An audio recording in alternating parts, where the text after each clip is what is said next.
Bismillahirrahmanirrahim. Assalamualaikum warahmatullahi wabarakatuh. Alhamdulillahirabbil alamin wa bihi nasta'inu ala umurid dunya waddin.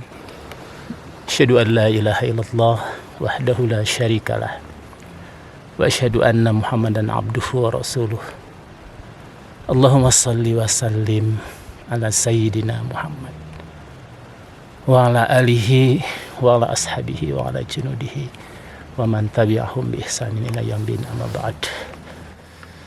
Dalam sebuah suhuf Ibrahim disebutkan alal mar'i ma lam yakun magluban ala aqlihi fa alaihi sa'at. Bagi seorang yang cerdas, bagi orang yang memiliki akal yang sehat, hendaklah kita memiliki waktu-waktu untuk kita bagi, untuk kita tata, untuk kita manage waktu ini, karena memang di antara sekian yang menjadikan manusia ini gagal hidupnya, baik di dunia maupun di akhirat, adalah ketika seseorang tidak mampu menata, memanage waktunya dengan sebaik-baiknya. Maka ada 4 yang harus dilakukan paling tidak di saat kita ingin waktu kita benar-benar bermanfaat. Apa yang 4 itu? Yang pertama adalah sa'atun yunaji fiha rabbah. Ada waktu, saat-saat seorang itu bermunajat, waktunya untuk Allah Subhanahu wa ta'ala. Salat 5 waktu yang wajib maupun yang sunnahnya, dan kewajiban-kewajiban lainnya, saudara-saudara. Dan yang kedua, sa'atun fiha yuhasabu nafsah. Waktu-waktu untuk merenung, menyendiri, menyepi, untuk bermuhasabah, menghitung, menghisab tentang perjalanan hidupnya sejak manusia diciptakan oleh Allah Subhanahu wa ta'ala sampai saat-saat manusia akan kembali kepada Allah Subhanahu wa ta'ala. Seberapa banyak bekalan yang sudah dimiliki dan disiapkan untuk hari di mana manusia akan dikumpulkan dan akan dipertanyakan, dihisab di yaumul qiyamah.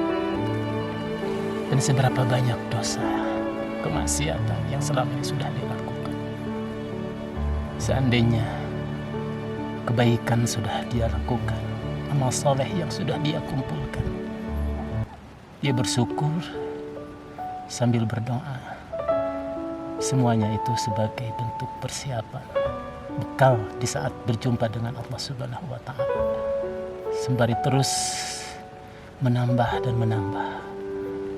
Karena dunia ini adalah majra'atul akhirah. Dunia adalah tempat di mana kita menanam.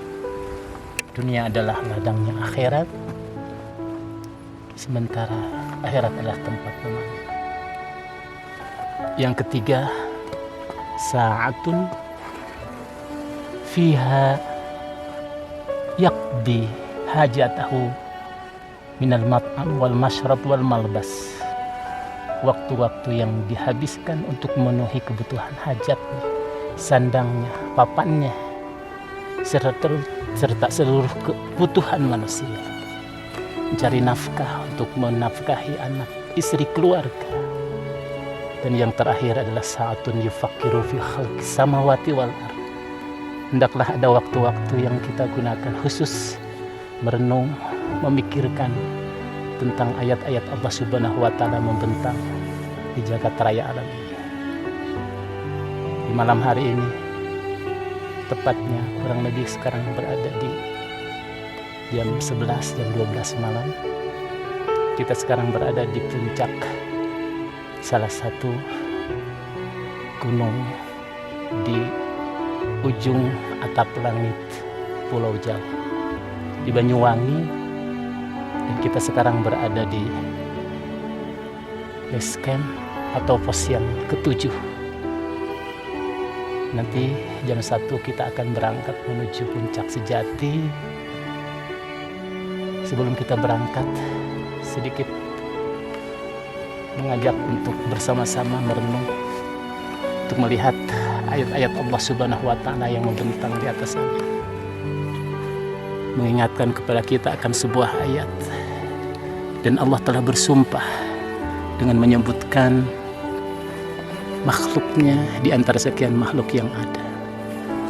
A'udzubillahi minasyaitonirrajim. Wasyamsi wadduhaha, dan demi waktu matahari di saat nanti sebentar lagi pagi hari akan mereka.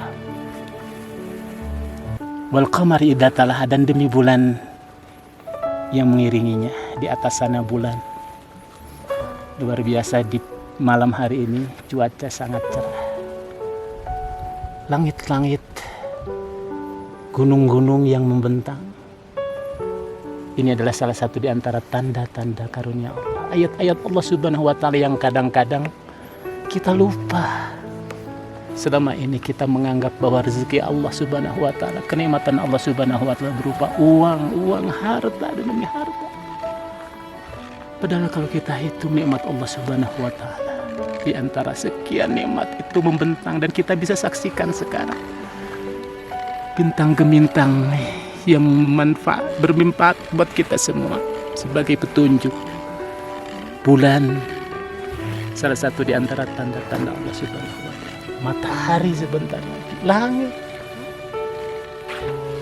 Rasulullah Sallallahu Alaihi Wasallam suatu ketika di malam hari pernah menyendiri memandang ke atas langit sana.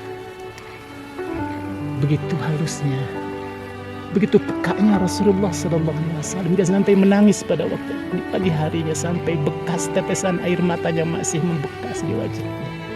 Seorang sahabat Bilal pun berkata, "Ya Rasulullah, ada apa gerangan?" Begitu sedih nampaknya di wajahnya ya Rasulullah. Maka Rasul pun berkata, "Di saat aku sedang melihat bintang ke bintang di langit yang sangat cerah, yang jumlahnya tidak terhingga, matahari, bulan, dan langit, Allah menurunkan sebuah ayat, Inna fi khalqis samawati wal ardi wa ikhtilafil laili wan nahari la ayatin li ulil albab alladzina yadhkuruna Allaha qiyaman wa qu'udan wa 'ala junubihim wa yatafakkaruna fi khalqis samawati wal ardi rabbana ma khalaqta hadza batila." Ya Allah, sesungguhnya dalam penciptaan langit dan bumi, kita saksikan di atas langit, seandainya langit itu adalah tenda, maka gunung adalah pasaknya. Kita lihat, saksikan bulan, matahari, bumi. Seandainya matahari itu adalah bola basket yang besar, bumi adalah ibarat kacang hijau, ukurannya, perbedaannya antara matahari dan bumi, maka kita manusia, sebesar apa kita? Kita adalah bagaikan titik pasir yang menghampar di antara sekian makhluk-makhluk Allah yang begitu besar membentang di jagat raya alam. Begitu kecilnya kita di hadapan Allah Subhanahu wa Ta'ala, ya Allah. Lalu apa yang kita bisa banggakan? Dan apa yang sudah kita lakukan semuanya dalam rangka mensyukuri nikmat Allah Subhanahu wa Ta'ala yang kadang-kadang kita lupa. Oleh karena itulah Allah bersumpah menyebut langit, menyebut bintang, menyebut matahari, was-sama'i dzatil buruj, wasyamsi wadduhaha, wal qamari idza talaha, wan nahari idza jallaha. Disebutnya Allah Subhanahu wa Ta'ala, makhluk-makhluknya yang dekat dan kita bisa saksikan di hadapan kita, yang kadang-kadang kita lupa dan gak pernah kita memikirkannya bahwa semuanya adalah terdapat tanda-tanda kebesaran Allah Subhanahu wa Ta'ala. Disitulah Allah memperlihatkan kepada kita kemahakuasaannya, betapa banyak nikmat yang selama ini memang kita dustakan. Fabi ayyi ala'i rabbikuma tukadziban. Lalu nikmat Tuhan mana lagi yang kalian dustakan? Selama ini kita selalu mengukur kenikmatan dengan uang, harta, dan setumpuk materi yang lain. Padahal di sana ada kenikmatan-kenikmatan yang selama ini kita lupakan. Yang membuat kita kadang-kadang tidak tahu diri, tidak sadar bahwa kita adalah makhluk yang lemah di hadapan Allah Subhanahu wa Ta'ala. Sahabat-sahabat, luar biasa udara di pagi hari ini, cuaca sangat terang. Allah Subhanahu wa Ta'ala memberikan kesempatan kepada saya untuk mencoba merenungi, mentafakuri, hingga sampai harapan kita ketika kita menyaksikan semuanya itu, kita mengucapkan Rabbana ma khalaqta hadza batila. Wahai Tuhan kami, tidak ada yang Engkau ciptakan semuanya ini sia-sia.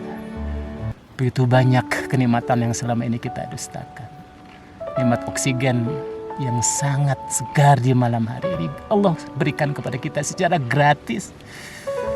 Allah gak pernah meminta kepada kita untuk kita ganti dengan senilai rupiah. Padahal kalau kita hitung dan kita nilaikan dengan rupiah, berapa ratusan miliar yang harus kita keluarkan. Kita beli oksigen, tapi Allah Subhanahu wa Ta'ala gratiskan kepada kita. Bukankah ini merupakan sebuah kenikmatan?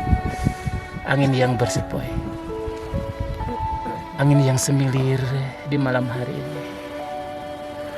Sahabat-sahabat, kadang kita perlu untuk meluangkan waktu kita di antara sekian waktu, khusus saatun yufakkiru fiha fi khalqis samawati wal ardh, waktu-waktu untuk merenung, memikirkan di antara penciptaan langit dan bumi. Seorang yang cerdas, kata Imam Ibnu Athaillah, adalah orang di saat dia memandang ciptaannya apapun itu, dia langsung menyebutkan bahwa semuanya adalah di situ ada Allah Subhanahu wa Ta'ala. Ada bukti kemahakuasaan Allah Subhanahu wa Ta'ala. Di malam hari ini, sebelum mempersiapkan untuk segera mendekat kepada Allah, lebih dekat lagi dengan tanda-tanda kebesaran Allah Subhanahu wa Ta'ala tentang gunung. Wa ilal jibali kaifa nusibat, ketika gunung dijadikan oleh Allah sebagai pasang. Ketika kita nanti akan mencoba mengeksplor bagaimana Allah memperlihatkan tanda-tandanya bahwa kita akan semua memasuki dan melewati sebuah jembatan As-Sirat yang Rasulullah SAW katakan, yu'drabu alayya As-Sirat baina dhahri jahannam. Telah ditampakkan, telah disiapkan dan telah diberikan oleh Allah di antara dua jurang neraka As-Sirat. Semua orang akan melaluinya, dan aku dan umatku pada waktu itu yang pertama kali melaluinya. Tiada setiap orang pun yang mampu berkata-kata. Semuanya menunduk, mencekam, takut, karena saat itulah yang menentukan akhir nasib kita. Surgakah? Nerakakah? Bagaimana dahsyatnya, bagaimana kengeriannya. Tidak ada sebuah ucapan pun pada waktu itu kecuali ucapan Nabi Muhammad, salim, salim ummati, selamatkanlah umatku, selamatkan umatku. Bagaimana keharuannya. Insya Allah sebentar lagi jam 1, jam 2 kita akan berangkat. Mudah-mudahan renungan yang singkat ini memberikan sebuah pelajaran kepada kita untuk kita senantiasa selalu menggunakan nalar kita, akal kita, memikirkan ayat-ayat Allah Subhanahu wa Ta'ala. Ingat, waktu itu bukan hanya kita gunakan untuk mencari uang, yaqdi fiha hajatahu minal mat'am wal masyrab wal malbas. Uang dunia. Tapi ada waktu khusus, di antaranya adalah yufakkiru fi khalqis samawati wal ardh. Di langit ujung pulau Jawa ini, pulau Jawa Timur ini, kita bertafakkur, memikirkan tanda-tanda kebesaran Allah Subhanahu wa Ta'ala, mendekat kepadanya melalui ayat-ayat kauniyah. Mudah-mudahan ini semua menjadi kebaikan kita. Demikian, mudah-mudahan bermanfaat. Wallahul muwaffiq ila aqwamit thariq. Wassalamualaikum warahmatullahi wabarakatuh.